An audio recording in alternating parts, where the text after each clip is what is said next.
बिस्मिल्लाहिर्रहमानिर्रहीम। अस्सलाम वालेकुम दोस्तों, मैं हूं आपका उसका Kashif. Welcome to the show. जनाब, बहुत बहुत मुबारक हो कश्मीर की आवाम को। दुनिया का तेज तरीन इलेक्शन का रिजल्ट जनाब ऐसा आया है कि कोहराम मच गया। मैं तो खुद परेशान हो गया जब 2:30 बजे दोपहर को बताया गया, कहने लग गया कि गिनती खत्म हो गई है और वो वोटिंग जो है वो हो गई है और वहां पर जो है वो XYZ कैंडिडेट जो है वो जीत गए हैं। आई वॉज वेरी सरप्राइज कि यार ये बैलेट बॉक्सेस 5 बजे तक खुलने का टाइम होता है, 5 बजे तक इलेक्शन कमीशन का टाइम होता है वोटिंग का। उसके बाद कम से कम सीलें लगेंगी, सीलें खुलेंगी। जाहिर है कि फिर पार्टी वाइज वोट सेपरेट होंगे, फिर काउंट किए जाएंगे, फिर रिकाउंटिंग होगी, फिर उसके बाद रिजल्ट अनाउंस किए जाएंगे। तो मेरे ख्याल 2 घंटे तो लगने चाहिए एटलीस्ट। लेकिन कमाल की बात है साहब, ना 2 घंटे लगे ना 2 मिनट लगे, 2:30 बजे से रिजल्ट अनाउंस होना शुरू हो गए, जब तक 5 बजे तक ऑफिशियल पोलिंग टाइम मौजूद है।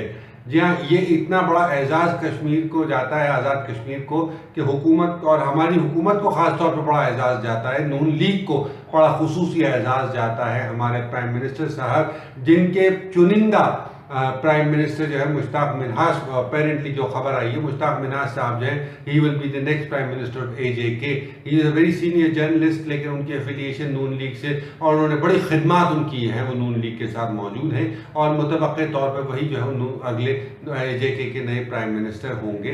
देखना ये है कि इतनी स्विफ्ट इलेक्शंस दुनिया में कहीं हुए हैं या नहीं हुए। मेरे ख्याल में Guinness book of world records को इस बात का खास नोटिस लेना चाहिए कि इतने स्विफ्ट इलेक्शंस, इतनी तेज़ी से इलेक्शन के रिजल्ट शायद अगर दुनिया में आने लगे तो मेरे ख्याल में कंप्यूटर्स को रख के साइड पे फिर इसी इलेक्शन कमीशन को जो है अमेरिकन इलेक्शन में भी लगा देना चाहिए, ब्रिटिश इलेक्शन में भी लगा देना चाहिए और तमाम इलेक्शन इसी इलेक्शन कमीशन से करवाने चाहिए। क्योंकि क्या कमाल है साहब, 5 बजे का रिजल्ट उन्होंने 2:30 बजे अनाउंस कर दिया। 5 बजे तक पोलिंग टाइम है, 2:30 बजे रिजल्ट अनाउंस कर रहे हैं जियो वाले हमारे दोस्त, और बड़ी बखूबी अंदाजे से खूब भरपूर तरीके से जो है वो उसको अनाउंस कर रहे हैं। और दुनिया मजे की बात तनकीद कर रही है कि मजाल है साथ टस से मस कोई हो जाए। जी हाँ, अनाउंस कर दिया जी, 2:30 बजे रिजल्ट अनाउंस हो गया। वही वाली बात हुई कि मियाँ साहब ने इलेक्शन का रिजल्ट आया नहीं और 12 बजे प्राइम मिनिस्टर के लिए अपने आप को नॉमिनेट भी कर लिया था और खिताबात भी कर रहे थे और तकरीर की तैयारियाँ भी हो गई थी और शेरवानियाँ भी सज गई थी, ऑल्टर हो गई थी और बहुत सारी चीज़ें और चेक हो गई थी।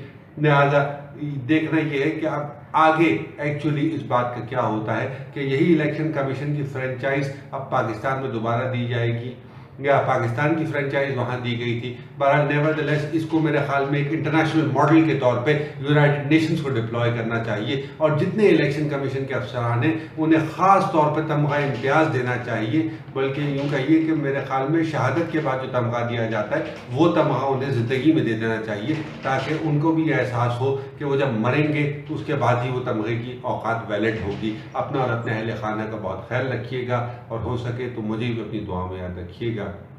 Until the next time, Allah ne कहमान।